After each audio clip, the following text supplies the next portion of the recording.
Texas. The state of Texas is famous for having the biggest and best of everything. Before Alaska became a state, Texas was the largest American state. It was also famous for its huge cattle ranches. Cotton is a major crop, but much of the wealth comes from oil and gas. People think of Texans as being wealthy because there have been lots of cattle and oil millionaires. In the late 19th century, Texas cattlemen used to drive their herds north to Kansas. There, a train to the east shipped the cows.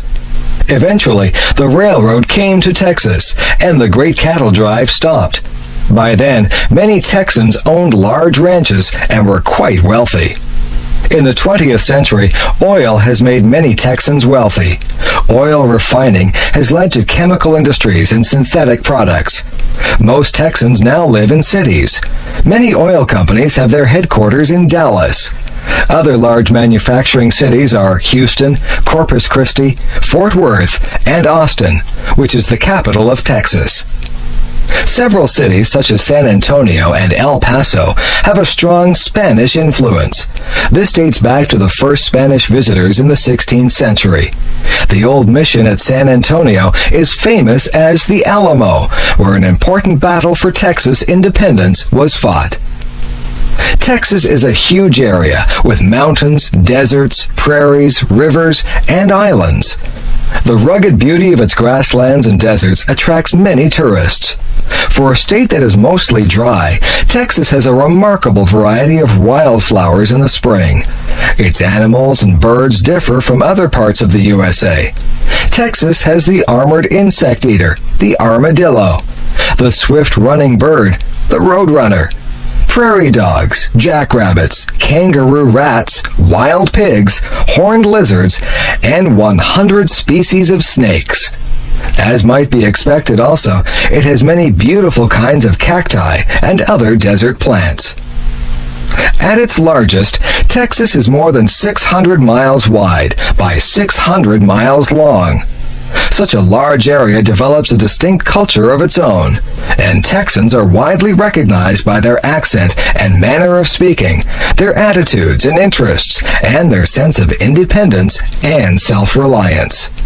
Texas is also known for its beautiful women, who regularly win national beauty contests. Its men have a reputation for being rugged, for not talking more than they have to, and for being straightforward and honest. Although many people think of cowboys and Indians when they think of Texas, it is a center for high-tech industries. The American Space Program has its headquarters in Houston, and Mission Control Center is there. Texas is also an important manufacturer of computers and other high-tech products. Oil production is still important in Texas, but it ranks third as a source of revenue behind manufacturing and tourism. The colorful history of Texas and its wonderful scenery contribute to a thriving tourist industry. Texas is also an important business and financial area.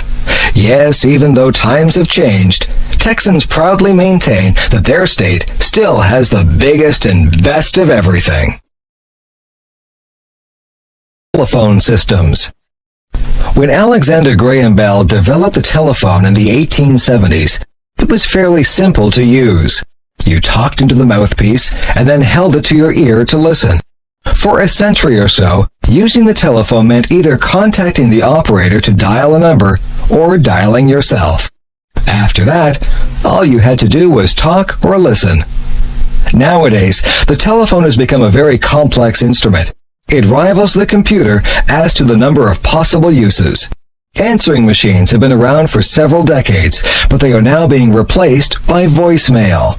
Voicemail does away with the need for an answering machine. Messages are stored on the system.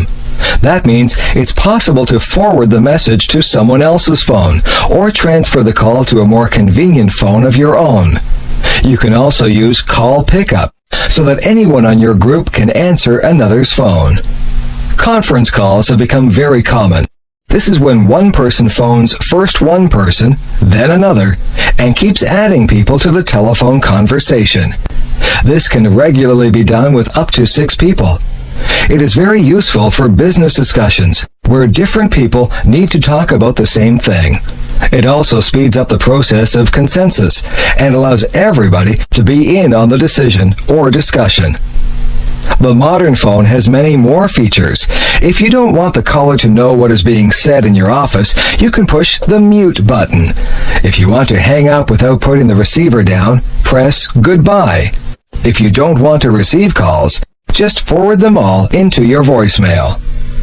Newer phones will indicate when you have voicemail messages. If you have trouble with these features, an automatic voice will tell you your options. This help system is built into the telephone. For example, the help voice will tell you how to set up a distribution list so that you can send the same voice message to a number of people. It will also tell you how to send a message directly into someone's voicemail. You can designate your message to go to the top of the recipient's voicemail list. You can also program it so that the recipient cannot forward it. Some systems have limits on how much space can be used for individual voicemail.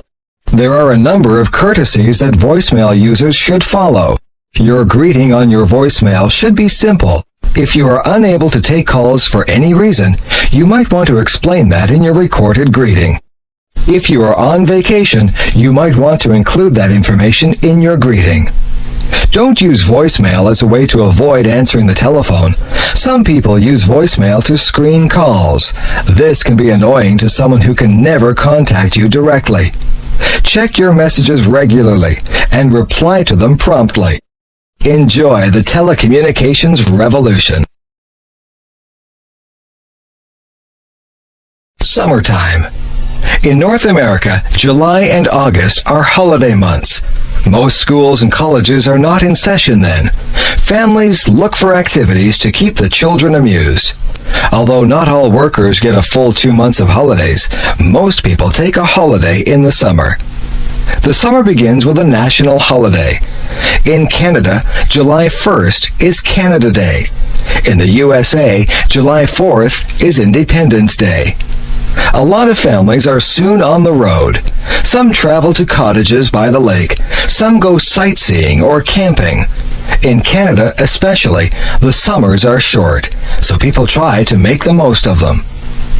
In much of Canada and parts of the northern USA are woodlands dotted with lakes. These regions of rocks, rivers, pine trees, and wild animals are not usually suitable for farming. However, they are ideal places to spend a summer holiday.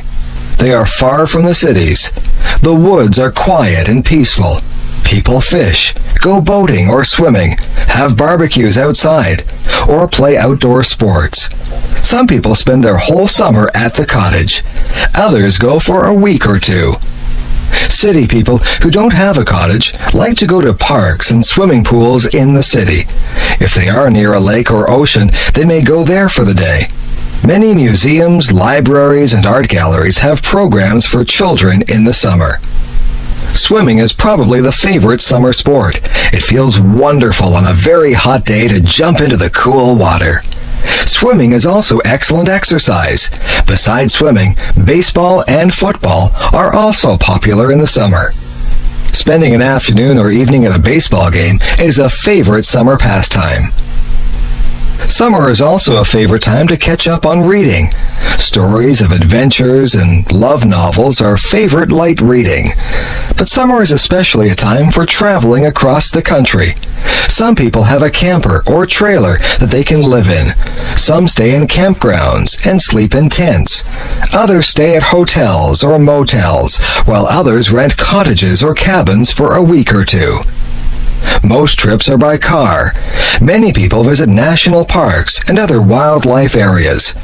Of course, trips along the ocean and the lakes are favorites. Along the Atlantic Ocean, the coasts of New England and Canada's maritime provinces are especially popular. On the Pacific Coast, tourists travel from California all the way up to Alaska. Boat cruises along the shores of British Columbia and Alaska are especially popular. Of course, some people find it most relaxing just to stay at home. Others cannot afford to travel. If you have an air-conditioned house with a television, video player, CD player, and computer, then it can be very pleasant to stay at home. A lot of new movies are released at the theaters in the summer. Air-conditioned theaters with new movies and lots of pop and popcorn are favorite summer places. After 2 months of summer activities, most people are ready to go back to school and work, but they usually have lots of happy memories to take back with them.